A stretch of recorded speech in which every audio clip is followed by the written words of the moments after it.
Aujourd'hui on va parler de Tokyo Revengers, donc voilà, juste dans la deuxième partie il y aura du spoil, c'était pour prévenir, mais normalement il y aura un chapitrage, donc c'est pas très grave, bonne vidéo.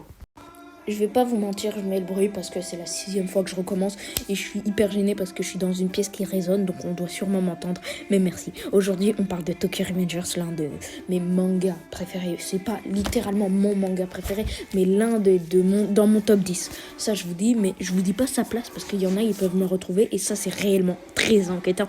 Les fans hardcore, vous connaissez. Donc on parle de Tokyo Revengers de Ken Wakui. J'ai le tome devant moi, je vais vous lire le résumé parce qu'on est dans la partie sans spoiler.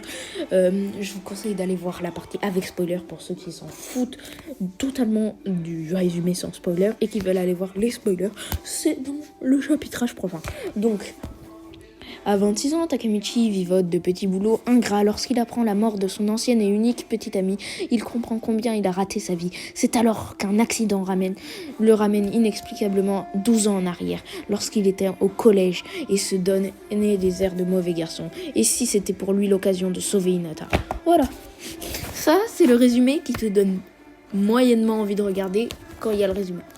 Mais en fait, ce que j'aime bien dans ce manga, c'est que c'est un mélange d'Erase et de... Comment ça s'appelle? Détective Conan. Non, je plaisante. Non, c'est un mélange de... C'est du Furio. Rakai japonaise, pour ceux qui savent pas. C'est un Furio, un manga Furio.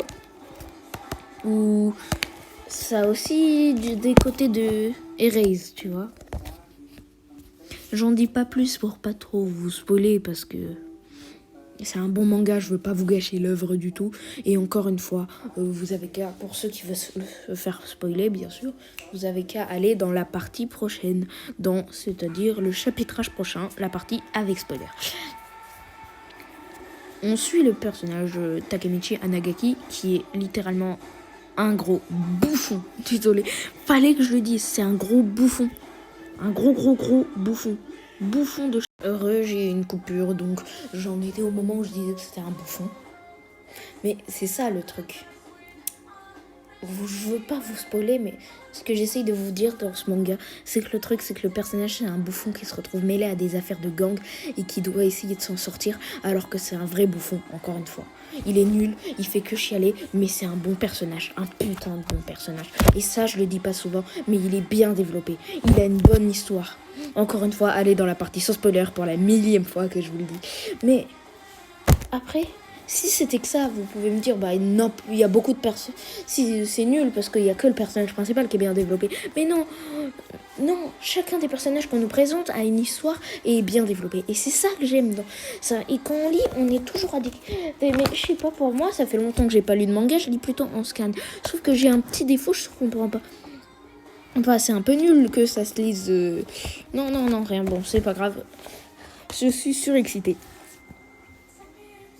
Ce manga, en fait, je ne saurais pas comment vous dire, mais là, je l'ai tout rattrapé et il a un impact mental sur moi. Mais je sais pas quel impact il a sur moi. Je me sens bizarre depuis que j'ai lu ce manga. Et ça, je vous le dis en toute honnêteté. En toute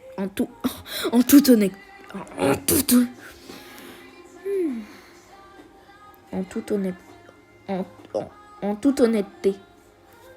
Désolée. C'était la partie gênante, la partie où je bégayais. Je vous le dis de façon totalement honnête. Ça vient tout droit de mon corps.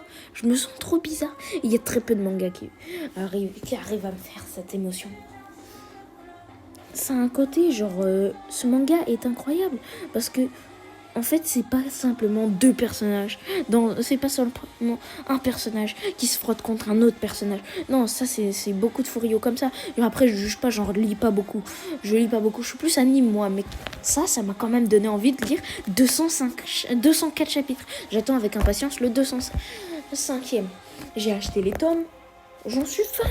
Chacun des personnages est putain de bien développé. Après, il y a des défauts, hein. Je suis pas un dieu qui vous dit ça n'a aucun défaut. N'importe quel manga a un défaut. Mais ça, c'est dans la partie spoiler. Voilà.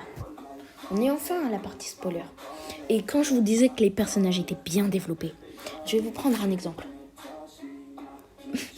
J'ai grave le seum. Je viens de me rendre compte qu'en fait l'étiquette de là où je l'ai acheté, elle y était toujours et que j'ai même pas regardé à l'enlever. Oh, je fais tellement pas attention. Je suis en train de l'enlever actuellement. Mais je voulais dire, prenons le cas de Akai, pour ceux qui connaissent. Ça, c'est un personnage bête de développer.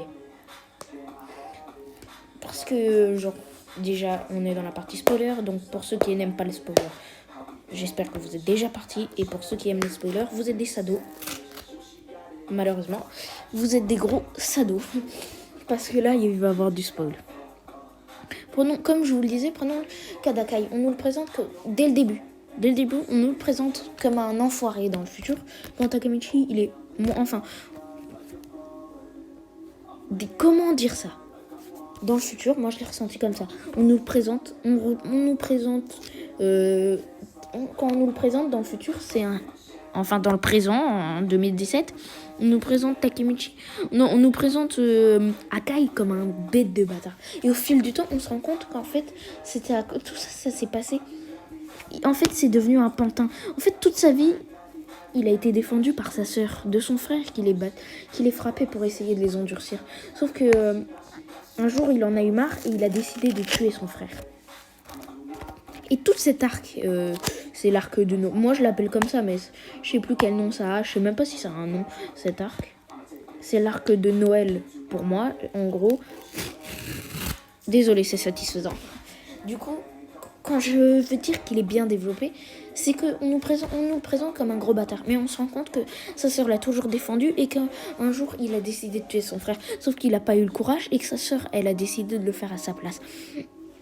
Et qu'au final, il s'est retrouvé manipulé pour protéger sa sœur. Ça, c'est un bon personnage. Et tout l'enjeu de cet arc, c'est que Takemichi, il arrive à empêcher qu'il tue son frère. Et que ça devienne un enfoiré. Après, il y a littéralement l'un de mes personnages préférés. Malheureusement, je ne me souviens pas de son nom. Mais il est là normalement. Ah oui. Il y était pas ça.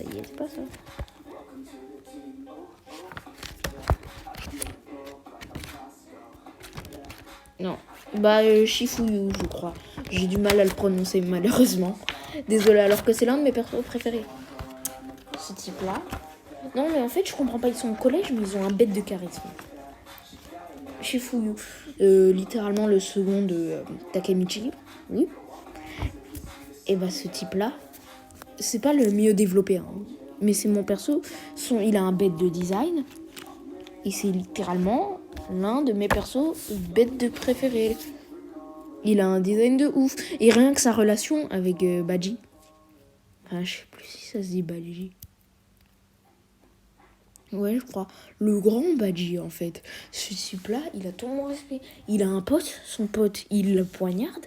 Et son autre pote, il va le tuer. Je parle de Mikey. Il veut tabasser à mort celui qui l'a poignardé. Et il prend le couteau. Et il se replante pour dire c'est pas lui qui m'a tué. Si vous me dites que ça, c'est pas du courage, des coronesses. Ce type-là, il a toute mon admiration. Ah non, mais réellement.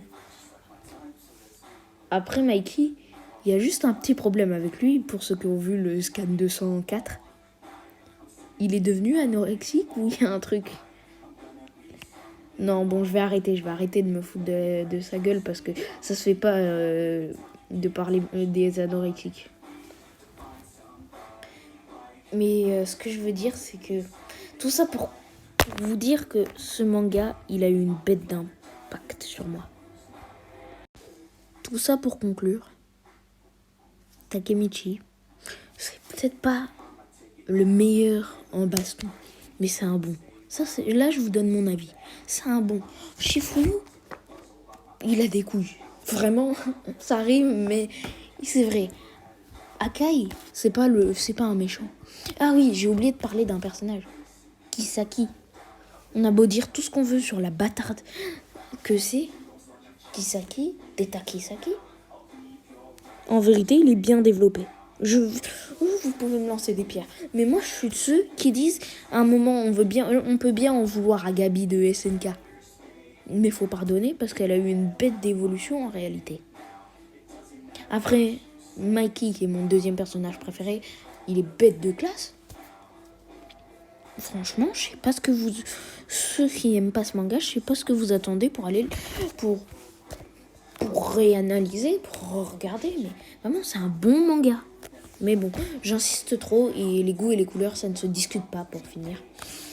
En tout cas, Tokyo Revengers de Ken Iwakui, c'est réellement mon coup de cœur 2020.